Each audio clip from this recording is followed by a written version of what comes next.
Yamwachi BM Samu Akwabado Badwam TV Badwam so. The Edu Sonu Badwam Kasiye, Yabeda Apostle Dr. Anita Kutegwase, Nimkranshansem. Yerensam no Natifin Semnibi, Mampeni Mahama di Tuja se Enkabomu, and Unabuama Kroko anymunti, Yanyanesa, Yadeno Ebebro. Na yako bekwan so nsama hodo bia atwegu ewo eno ne nsem bi na no pay ye de bro Adom TV Badwam Kasiye. Share live on Facebook/Adom TV extra. Oko YouTube Adom TV Tube, Kogo TV channel near 119 and a DSTV channel 280.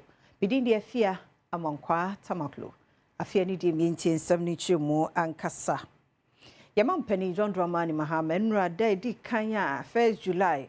Obetna bengwa no so waya na se du hobia ye behia so omai ni ade awrade ase. Ni abompa ya ase awrade adom enra ye de hyehyɛ so na siwani se okache ne kasa mu na odi tudwa kire mu se yemma odo ne nkabo mu enya adwuma pa na emwa omayi nkonanim na we National Mosque wo kanda eho na mampani di sansemi etudwa. Prayer and Thanksgiving. I call so a one crano, a fepa, or Jumedino Aseno, or Mampeni John Dramani Mahama, added to Ghana for him say. My brothers and sisters, for over 3 decades, Ghana has maintained a democratic path marked by peaceful transitions and robust civic participation. But democracy must be nourished not only by elections, but by ethical governance, respect for human dignity, and service to the common good. Therefore, this National Day of Prayer and Thanksgiving must be more than just a ceremonial observance. It must become a cornerstone of our national conscience, a reminder that all our labors are in vain without Allah. And so let us ask each other and ask ourselves, are we building or destroying? The Holy Quran reminds us, and I quote, "We created you into nations and tribes so that you may know one another." Allah says why He created us in different tribes and in different nations. He says so that we may know one another. The diversity of ethnicity, language, and faith is not a weakness. It is a blessing from Allah. Our strength as a nation lies in our ability to embrace our differences and transform them into a collective purpose for national prosperity. Bakwai MCE Salifu Isa Kasalia wode to Christopher Nkramofo nyinanim say yenye nipa baako osom no na nsakraye ewo mu nanso ne nyina ka nyame baako ho asem nti yenyi mu mfiri yakwam na se ekabom ye baako no na bebo ma yenkuro no etumpon. And there are key people, key pins, what that's a galam sending your mate. I yet to me as possible. Obin, they are not yet with that boldness. As I say, but the stakeholders are also involved. But Obin to me, person be that is what is worrying us for now. And I might how can see, but when we are bold to expose people about those Niamamoya and Yana, about Kebabua, Amobia city up.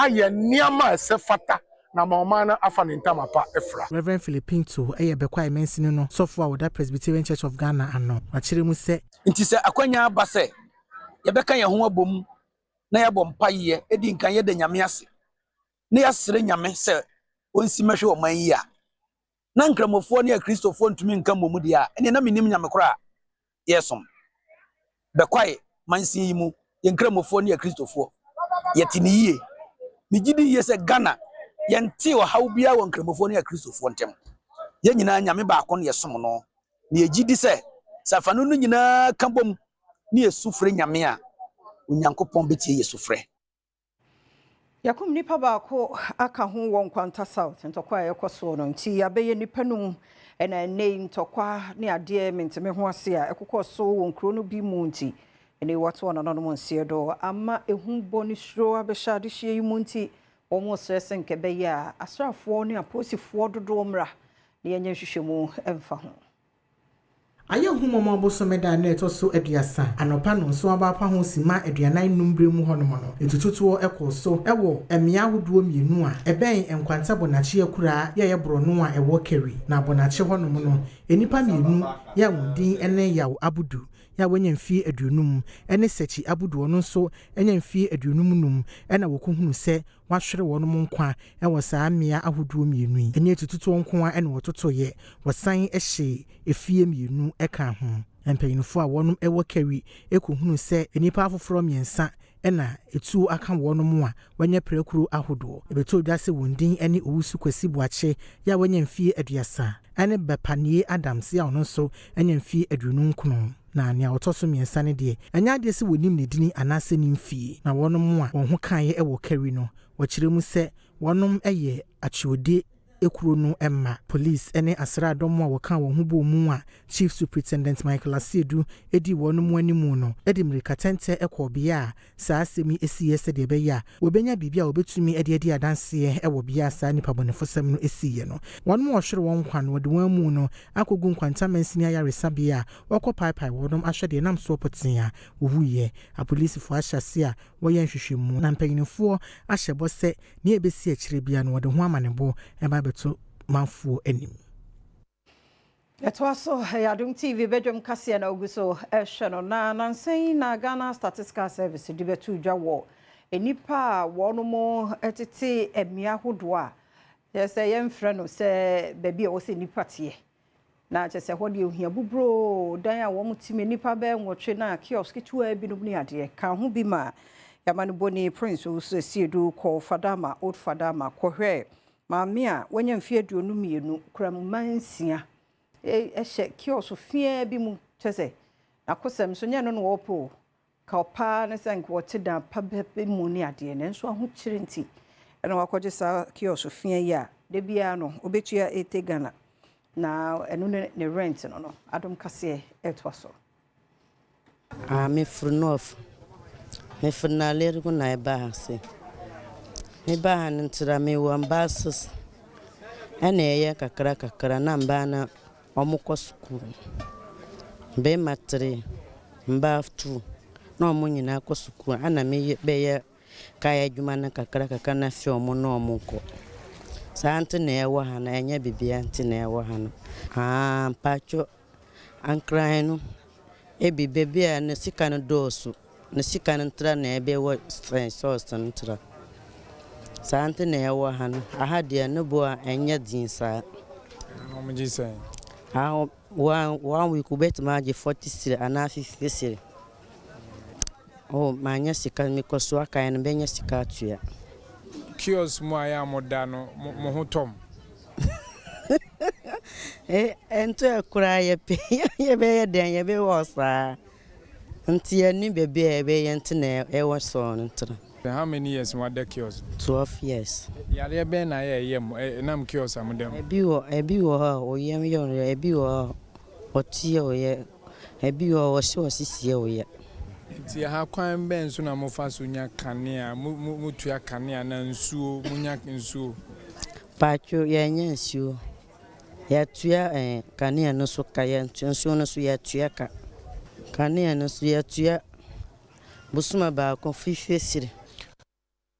Yanto Adom TV kase no so na Prime Minister wo India de na fuansia sinani so ya oba pro na wo se wona pro ba wo bo mu no o my Ghana no wo hyase de afre na woni ye mampani John Dramani Mahama ababidi enkomo ebebo ma aman mienu ayonkofa ebegira ne na so wo adwuma ne sika FM.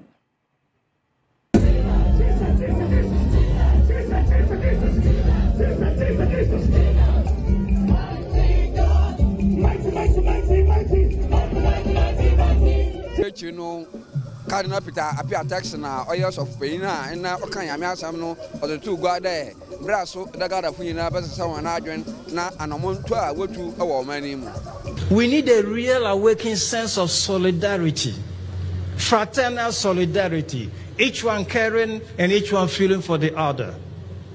And in this sense of fraternity, facha yempa se yenya no amro yenkase ahodo mu no ye de bebro ye to so de ekokuma wo mro chebedwafie mu se wonte won ho ase e wo bail conditioner yoko de ama kane Buffer Store Company CEO Wahab Abdul Hana na womo entiase ya che wono ene ne yire ne wi akira ye bail condition ye 80 million cedis a wo de enyinamu miensa e ka ho eno ene womo kire se On Wednesday, 25th June 2025, Yoko conducted a coordinated arrest operations in both Accra and Tamale, picking up Mr. Wahab and his wife as though they are fugitives.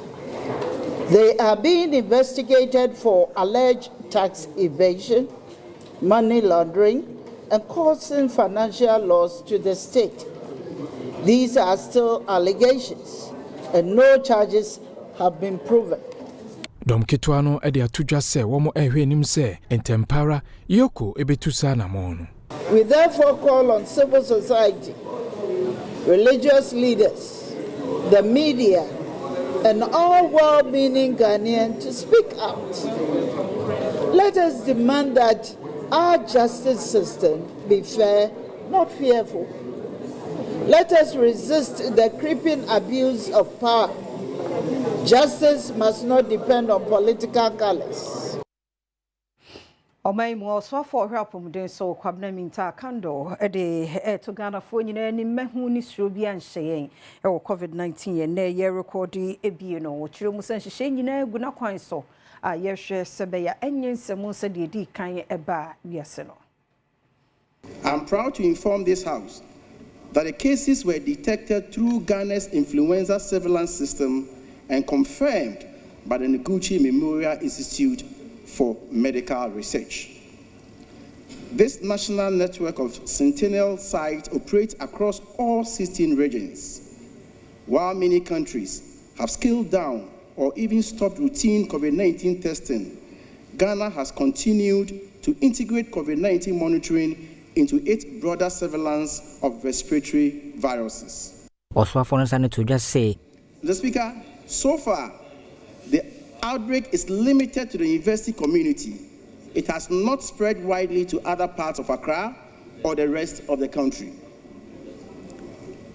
As I mentioned earlier, all confirmed cases are recovering well. Eho ena wodi to just say one more ate specialized dex bi ewo aso ye hwe apomodin nsem so a we no manfo pese wodi enema hodo bi ebedomo ema wotimi boa ede so yade ya no one more ebeje no wada one more ase. The policy direction from today is that we have created a desk at the ministry.